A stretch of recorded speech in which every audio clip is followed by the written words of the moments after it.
Howdy. Before I get into the story of Saif and the decision-making model example that I want that use Saif as an example here for the decision-making model, I need to say that there is a difference between how I'm recommending you do decision-making versus how somebody would do it if they come from a law background or there are just other ways of doing things, okay? Some other people believe that it's important that you tell people up front, this is what we're going to do, and then justify all the reasons why you're doing it. I personally like Herbert Simon's reasoning here, which is you give people all of the information they need, and then they're more likely to agree with you. So just to be clear, the way I'm doing this may be different than how you've heard decision making in other places, okay? So anyhow, the story that we're going to do today, this is the story of Saif. Saif is a real guy. Most of this story or parable or whatever word you want to use for it is real. The parts that have been altered simply because they're really not that relevant. So if I were making a TV movie out of this, it would say based on a true story. So the situational analysis. Saif was an excellent student in high school. He is now at UAEU and he's majoring in engineering. His grades are bad. He received one warning, and you know by the rules of UAEU, if you get 2 warnings, he'll get kicked out of the university. So getting kicked out of the university, that would be very bad. So how we define the problem. And how we define the problem is extremely important here, because if we define the problem one way, we'll end up with a certain answer. If we define the problem another way, we'll have a different answer. So here's an example. If you define the problem too narrowly, if you define the problem as what can we do to make sure Saif gets better grades, if we do this top one here, then the solutions we're going to come up with are going to be solutions that are like get him a tutor and so forth, and we're setting up the path we're going to go on.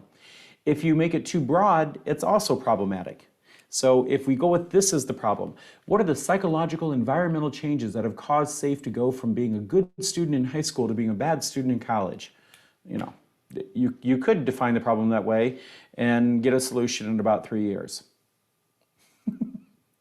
So when I did this in class, students always gave some examples of how to define the problem. And one way to do it is say, does Saif have good study habits? And he did. Does Saif need a tutor? Not really. But yeah, is Saif smart enough to major in engineering? Definitely. Saif's a very smart guy. Anybody who met him would know that. Are his friends a bad influence? Students often use that as a question. And, you know, again, I'll talk about this later, but not that I know of. I don't think that was an issue for Saif. The way I like to define the problem, okay, so this is, if you ask me how would I define this problem, here's the problem. What can be done to make sure a student with tremendous talent and potential is not kicked out of UAEU?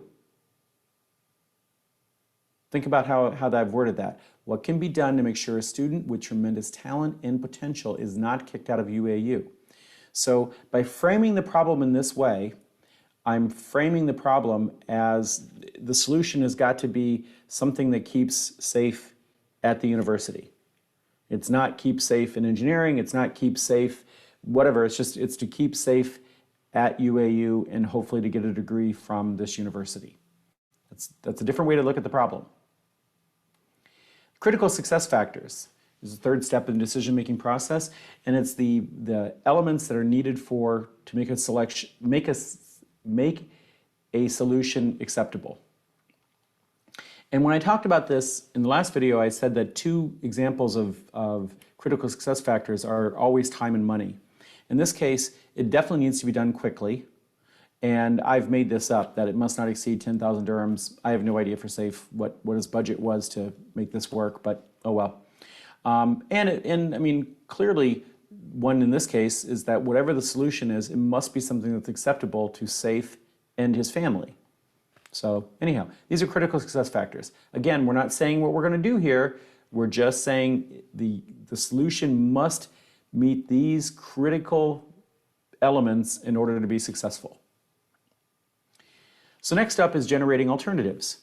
And so I've asked students, when I do this in class, I ask students to come up with as many alternatives as possible. And it's okay to have crazy ones, because sometimes those crazy ones are the ones that'll work out the best. And when I do this with students, They often say something like, get Saif a tutor, have Saif meet with a guidance counselor, have Saif switch to an easier major, teach Saif study skills, talk to Saif's parents, see if Saif has had bad peers, friends, so forth, if the people he runs around with are the problem.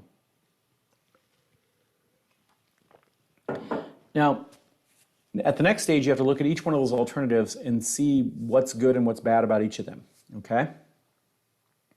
The first one, get Saif a tutor. That's a good idea, but it might not be enough.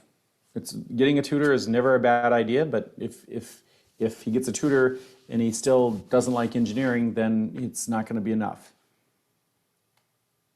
Have Saif meet with a guidance counselor. I like this alternative a lot when students gave it because guidance counselors can do a lot. They can help him see if what classes can be retaken to raise his GPA. They can see if engineering is the right major for Saif. They can see if other resources are available that could help Saif. Maybe there is some type of tutoring available or whatever. And the problem, but for every solution, you can usually find some problems. The problem with this solution is that what if Saif's reluctant or unwilling to talk to a counselor? So what do you do? What do you do if the thing you want him to do, he's not willing to do? Another idea was to have Saif switch to an easier major. I mean, let's face it, there are many easier majors at UAEU, so why not just switch to an easier major? That's not a bad idea, but what if Saif switches to another major that he doesn't like? Then we haven't gained anything. He may just flunk out, get kicked out of the university a year later than he would otherwise. I don't know. Another problem that was actually kind of real at the time for him was, can it be done fast enough? So when you're below the 2.0, the question becomes, can it be done fast enough?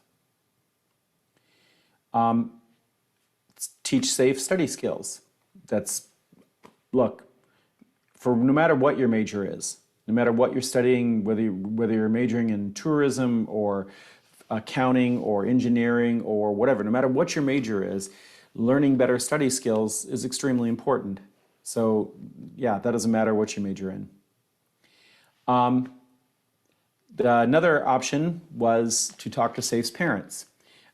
Students have brought this up, and I know that it's not a bad idea in UAE culture to involve the parents. A problem with this solution, in my opinion, is that what if the parents have different goals?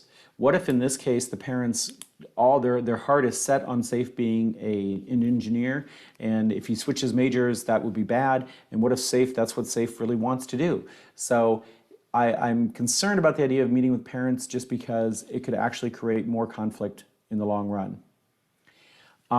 See if Saif has bad peers and friends was another solution that was given, and friends definitely can affect performance. The people you hang out with, the people that you are in touch with, definitely can affect how well you're going to do in anything in life, certainly how well you're going to do in school.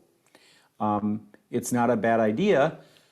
I like the idea of seeing if he has bad peers and friends, but in this case, it's not enough on its own. And also, by this stage, I'd come to know some of Saif's friends, and he had good friends. I don't think that was an issue, for the record. So now we get to stage 5, and finally at stage 5, we are going to choose which alternative we actually want to do. Okay. And when you do this, you can sometimes pick more than one alternative or mix them and blend them. In this case, the alternatives that I chose of them is to have Saif meet with a guidance counselor and teach Saif study skills. Okay? And basically Saif did the equivalent of that. How you implement things, step 6, is at least as important as what the idea is. Because as I said when I was talking about this before, how often have you heard a great idea on paper only to see it fail in reality? So Saif decided that he'd prefer to be a student in humanities, and he was able to make the switch in time, and I don't remember it costing him anything, to be honest. So I think in terms of time and in terms of going back to the critical success factors, it met all the critical success factors. He was able to do it in time. It didn't cost 10,000 dirhams, and his parents were very happy with him making the change. How do we know if the problem is solved? In this case, the way we know how the problem is solved is by watching Saif's grades. And Saif's grades jumped. He went from a student that was nearly flunking out to a student who was nearly all A's. He participated in the World Model United Nations. This is where I actually met Saif. Saif led the UAEU delegation to Vancouver, British Columbia, and and later on he went on to get the Sheikh Mohammed bin Zayed Scholarship, and he's since gone on to get a master's from NYU in New York. Things have turned out well for Saif. But that leads us to the last step, which is feedback. Feedback is, what have we learned from this and what can we do better next time? In this case, what I learned, and I'll have to ask Saif sometime what it is he learned from this. What I learned is that we need better career counseling at UAEU, and we need better major counseling at UAEU. I don't think we do that very well. Unfortunately, it is now 10 years later, and we still need that. So, yeah, in all truth, I wish we had better. I wish we had better career counseling, better major counseling here, and that's why I do the personality test in class, because I want you to think about what is the right major for you and whether or not whatever you're majoring in now is the right thing for you. So that's it. That's everything you need to know about decision making. I hope this wasn't too painful.